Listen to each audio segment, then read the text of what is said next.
काली हवेली का रहस्य। अध्याय 1। गांव की छाया। राजस्थान के एक वीरान इलाके में बसा था धूलपुर गांव। एक शांत और सरल गांव, लेकिन एक बात उसे बदनाम करती थी, काली हवेली। गांव से कुछ मील दूर एक ऊंचे टीले पर बनी यह हवेली बरसों से वीरान थी। कहते हैं वहां रात को औरत की चीखें, बच्चे की हंसी और झूमते साए दिखाई देते थे। गांव वाले कहते थे, जो रात को हवेली में गया वो या तो लौटा नहीं या फिर उसकी आंखें पथरा गईं। अध्याय 2। नए आगंतुक। एक दिन शहर से आया एक युवा लेखक अर्जुन, जो डरावनी कहानियों पर रिसर्च कर रहा था। गांव वालों ने बहुत समझाया, लेकिन वो नहीं माना।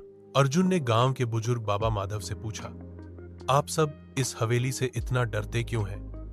बाबा बोले, क्योंकि वहां एक आत्मा है, रूपा की आत्मा, जिसे उसके पति ने उस हवेली में जिंदा जलाया था।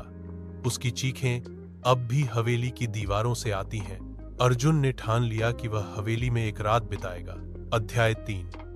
पहली रात। रात के 12 बजे अर्जुन हवेली पहुंचा।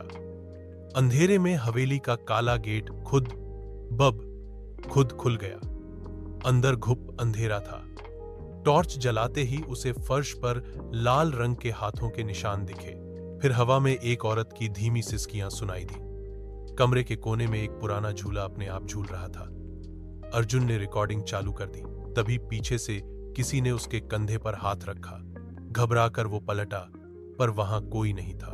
अध्याय 4। आत्मा की कहानी। अर्जुन को एक पुरानी डायरी मिली। उस पर लिखा था रूपा। उसमें लिखा था, मेरा पति मुझे जादू टोने की दुनिया में लाकर फंसा चुका है। उसने मेरी आत्मा को इस हवेली में कैद कर दिया है। मैं बदला लूंगी। तभी हवेली की दीवारें कांपने लगी।